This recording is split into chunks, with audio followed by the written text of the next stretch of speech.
Hey, you know it, you love it, you can't get enough of it. It's that time, the Vinyl Tag 2021. How y'all doing? My name is Darren Bodine. I definitely appreciate you checking this video out. Thanks for taking a look at my channel. If you're not familiar with the Vinyl Tag, where you been? Basically, it's a bunch of people that get together. They love records, love music, and like to talk about what they have in their collection. And we put out a list of 20 questions every year that, hold on a second, we gotta drop the needle on this. Donald Byrd, gonna get funky here for a second. But basically we ask 20 questions and you get a chance to learn a little bit more about people and their collection, what they like. We're gonna start out with the first question. What's a discovery you had in 2020? I'm gonna start out here with Jeff Parker and the New Breed, Suite for Max Brown. Man, I saw this on a few top 10 lists for, best albums of 2020. Never heard Jeff before, and this is a recommendation from my local record store owner. And it's fantastic, it really is. It's kind of experimental jazz, a lot of electric guitar, a lot of loops, samples. It was described as contemplative, big word for y'all, but this is really good. It's if you like jazz, if you like just chill, relax, but creative and instrumental and just all kinds of good things. Check this one out, great record. Second question, a quarantine buy. Well, that could mean a lot of things because I bought a lot of records on quarantine. So just tell you a quick story. I had some friends come over this early in the summer, and we were just sitting on the back porch listening to music, had dinner, had a little glass of wine, and just bringing up some old songs. And we both put on Matthew Sweet and realized, why are we not listening to this record more? This is fantastic. So I found it, and this is Matthew Sweet Girlfriend, pop music to the max, but just melodic, catchy, so many good songs on this. And this version, mastered from the analog tapes, sounds really good. If you haven't had a chance to get this one, you like Matthew Sweet, pick it up because it's a great vinyl version of that album. Next question. Okay, technical difficulties there. Next question. Tell us about an album you want to find in 2021. Couple things. One, Switchfoot, The Beautiful Letdown. I want to get that on vinyl. Wow, that's a great one. I know it was released, I guess, in the early 2000s maybe. But it's really hard to come by, it's really expensive, so I'd love to find it or get a reissue. The other one is Iron Maiden. Love to get an original copy of this somewhere in time. This was the first CD I ever purchased. And so I want to get the vinyl version of this. Love this record as well. Great Maiden album. A box set. Show me a box set you bought in 2020. Here we go. This thing's heavy. Smashing Pumpkins, Melancholy, and the Infinite Sadness. This is one. I love the album. Real powerful rock. Just heavy, yet calm, melodic, powerful. So many things that are wrapped up into one album, and this version of it is just, I'm not gonna get it out for you, but if you don't have this and you love this album, go get this. It sounds great. The packaging and the artwork is just over the top. Not only is this the only box set I got in 2020, it's really my favorite box set that I own. I don't have a lot, but this one's a keeper. Next question, a concept album. This one, I'm sure many of you have are gonna list as your concept album, but Pink Floyd, The Wall. And this is the Roger Waters live version I got. It's a record store day release. Just a live version with a lot of guests that came and sang along, and it's more of a theatrical kind of performance of the music, and just a creative version of The Wall. But we all know it, we all love it. Great concept album, Pink Floyd, The Wall. All right, an album where an artist changed direction. And I think this one qualifies. One, it's one of my favorite records of all time. Radiohead, Kid A.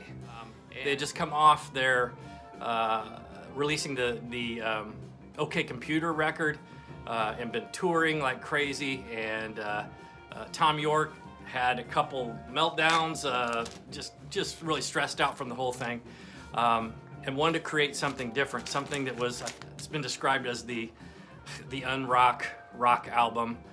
Just a lot more electronics, a lot more samples, and just what a great record to begin with. Kid A. This is a nice 10-inch version that I have.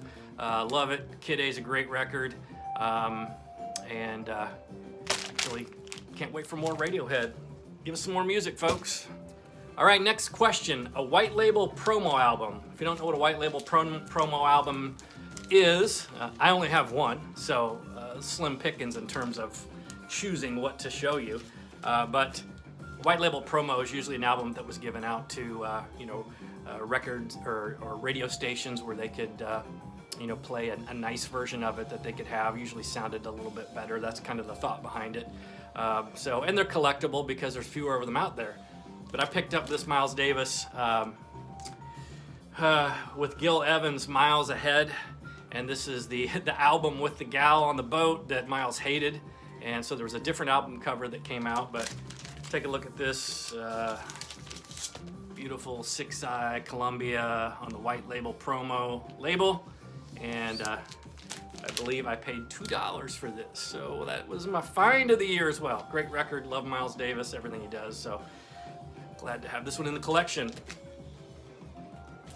The next one, a compilation album, and compilation album. I have a few, like some old Christmas records, and I was just trying to find something with compilation of different artists on the same record.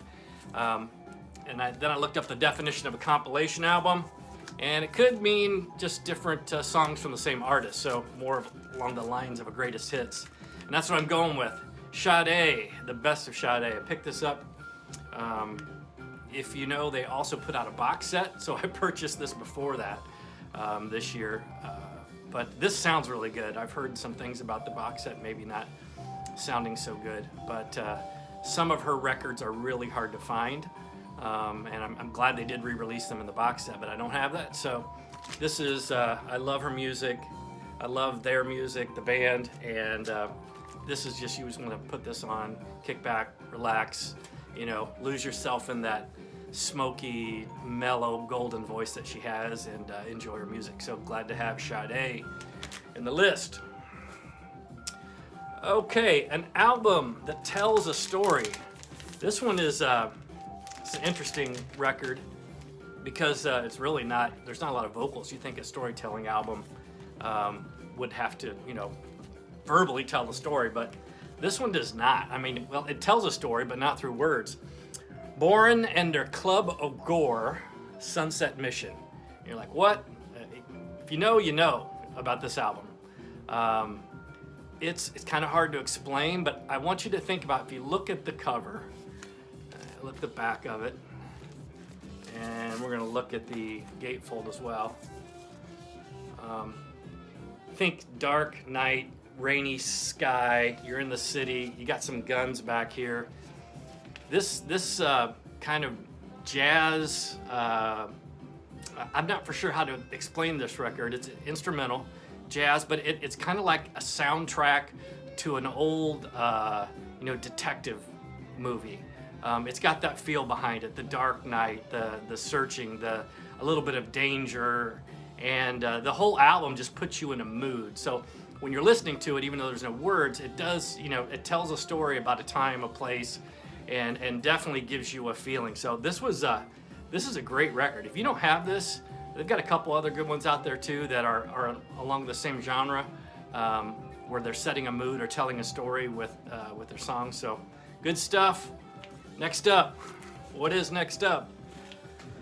An album that needs a vinyl pressing. I've got a couple. One, all you Crew fans out there, Motley Crew. When Vince Neil left the band, John Corabi came in and they made this record. And I just kind of found this again this year and forgot how good it was. This is a great hard rock album. it needs a vinyl pressing. There may have been some early ones out there, but they're very rare. I've only seen one actually online. So, but what a great record. Tommy Lee on the drums, fantastic. They sound great. His playing is amazing. The rest of it sounds like Crew, but just a more raw, visceral, I don't know, edgier kind of sound. And I love it. It was the only record they did, and I'd love to have a copy of it. I think I had one more. Oh, Prince, Diamonds and Pearls. Prince, Diamonds and Pearls. I need that record.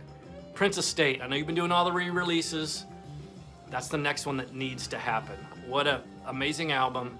It's not available on vinyl unless you have a lot of money or you find it, I don't know, if you get lucky. So we need that one. All right, a common album and an uncommon album. Common album. Pick this up. Kiss Alive. Come on. I was in 3rd grade or whatever, and this was just like the coolest thing ever to see that album cover. Made your mom mad, but you know, your friends dug it. So Kiss Alive, I think a lot of us have this. It's all over. I know there's like a jillion copies of this out there. Every one of them has ring wear on it like this. So a very common record. Uncommon record. At least I've never seen anybody on the VC talk about this one. This is the Man on the Moon. So this is a recorded live of the moon landing from 1968. I was born in 68. I found this record in a group of other records, and it's just a great historical piece. It's got the radio broadcast. It's got a great booklet. Lots of great pictures. I would think if you were a history teacher or someone just a history buff and you were interested in this, it's a great thing to own. So I've never seen it, never heard about it, and I don't think it's worth a whole lot of money, but it's a cool record to have every once in a while. The anniversary of the moon landing, I pulled it out and listened to it. Really cool to do. So let's see, what's next? An EP. You know, an EP, I really don't own any. I looked through the collection, I didn't really dig that hard, honestly. But I do have a few what I call maxi singles or you know, extended singles that I like. PM Dawn, Set Adrift on Memory Bliss. Man, this is a heater. You cannot listen to this song, and let's see what's on the B-side. A Watcher's Point of View, Don't You Think, is on the B-side, but man, you cannot listen to Set Adrift and not just be in the vibe. You cannot, you know, it just makes you groove. It puts you in a happy spot, and it's just that mellow rap with that, you know, sample in the background. I found that, this is not easy. I've been looking for this for a long time, not easy to find. And I found this one at a local record shop, and I was like, yeah, that's mine, gotta get it. So, PM Dawn, get it. Next up, a girl group. Runaways, the Runaways. Woo! Come on, and this is on the Mercury label. Check it out, that's cool. Found this, my buddy Brian over in Decatur, Illinois, had a couple of these records, but Lita Ford, Joan Jett, Sandy West, Jackie Fox, Cherry Curry. I think they're all like 16 or 17. Man, they epitomize rock and roll. Look at that.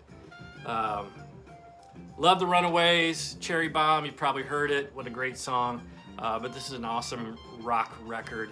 Raw talent. You can just hear it. That they're going to do something special with the rest of their careers, and they do. So good stuff. Glad to have it. The Runaways. Next up, an album cover. Sorry, I was off camera there. An album cover that you love. This goes back to when I was a kid, folks, and dig it. Look at this. Famous Monsters Speak, right? You got Frank and you got the Drac right on the cover. This is kind of a Halloweenish, you know, storytelling record. That one side's got you know, a little bit of a play from Dracula, and then the other side is Frankenstein, the monster talks, which I think it's more of a grunt. I don't know if he really actually talks, but check out that album cover. And then you got, the Wolfman, Creature from the Black Lagoon, the Mummy. I mean, the gang's here, right? I mean, that's an awesome cover. So glad to have that. All right, an album that you've listened to the most. I don't know, that's hard. I mean, if you go back to, CDs, does that count? Records when you were a kid, or are we talking about records that you own now? I don't know. I've listened to this album a ton. Led Zeppelin, Houses of the Holy. This is a Japanese version that I have. Actually got this from Dylan at Noble Records, kind enough to sell me this one. So I love it. So many good songs on here. It sounds great. It's just, I'm a Led Zeppelin fan, and this is my favorite Zeppelin album. So I've worn that record out. Let's see. An album, that you had to get an OG. An OG means you had to get an original pressing or, a first pressing of it. And, I'm not really, going out there looking for first pressings. I think eventually when I start to get a little more serious about my jazz collection, I'll be doing a little more, digging in that direction. But for me, I'm just trying to get a good quality sounding recording or record that I can put in my collection. But sometimes you find those first presses and, you find those OGs and you got to get them. This is one.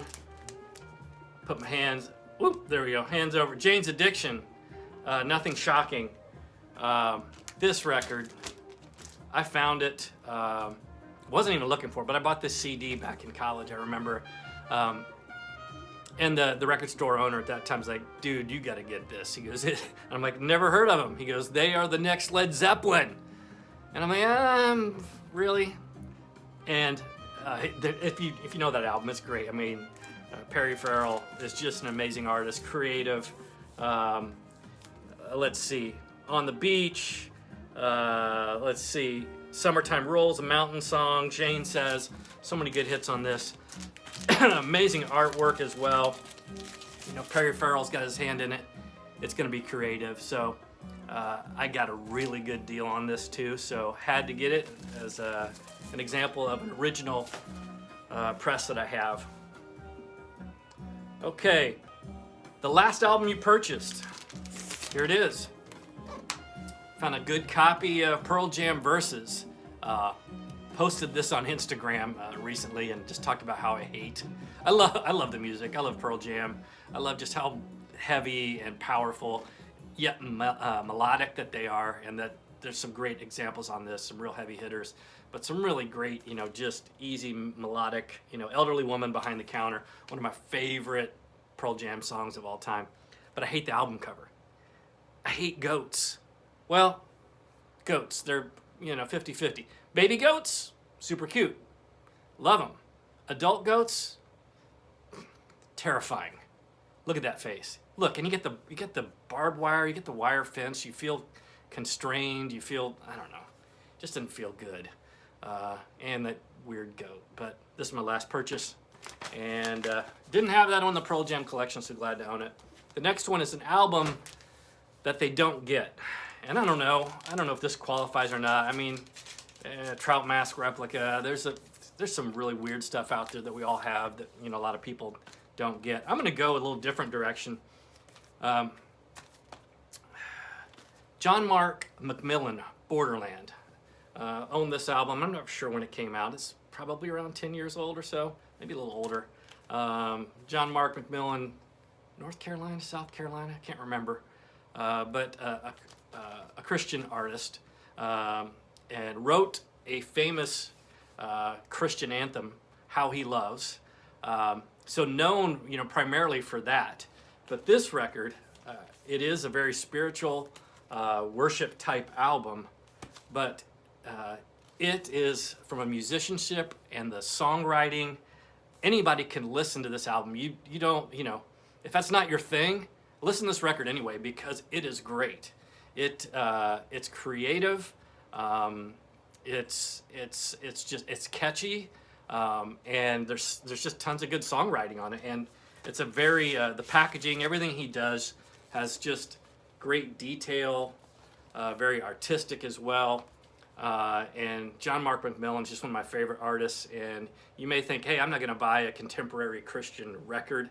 This is a good one, you know, whether you're into that or not. You'll like it. Lots of good songs on it. So you may not get it, but you'll like this album. Okay. A punk album. I got to thinking, I don't own a single punk album. I had Green Day Dookie on CD, but I just have never really gotten into the punk. So, but I do have this, MC5, Kick Out the Jams, which, you know, to me, it's just that raw, powerful, you know, dirty, grungy rock that you need to take a shower after you listen to it. And I thought, well, you know, it is kind of that raw, garagey punk sound to it. So got to dig in a little bit deeper into this album and what people said about it. And lo and behold, it is called the punk album before any punk albums existed. So like the prelude to punk, MC5. And when I listen to it again, kind of get that. So MC5, great album. And it's my example for a punk record, or a pre-punk, before punk record, MC5. Okay, we're getting to the end of this thing. Favorite 2020 reissue. Right here, folks. Talked about Prince earlier and the estate and their re-releases that they're doing.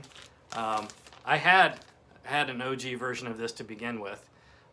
And I think that, you know, they had about 4 different versions of it's Prince Sign of the Times, by the way, if you did not know. And they did a version that's like, I don't know, 13 records long of this album with so many extras. I was tempted to get that, but I didn't. So I just went with the simple version of this record. It is on this delicious, ooh, look at that, peach vinyl. And did a side-by-side, an A-B with the original pressing that I have of this record, and then this new remastered version they put out. This sounds much better. I just love the way it sounds. If you don't know this record, you should. It's powerful. Prince, it was almost my choice of an artist who changed directions. It really wasn't a direction change, but this went into some heavier stuff. He talked about politics. He talked about what's going on in the world. You know, Sign of the Times, the title kind of describes it. But it's Prince at his funkiest. There's so many good songs on this. Let's see. They even did, you know, if you're into Prince, I'm a huge Prince fan, by the way. Right there with Led Zeppelin for me. I've got a lot of Prince records. Anyway, they did a podcast, like 8 or 9 podcasts, just about the creation of this record.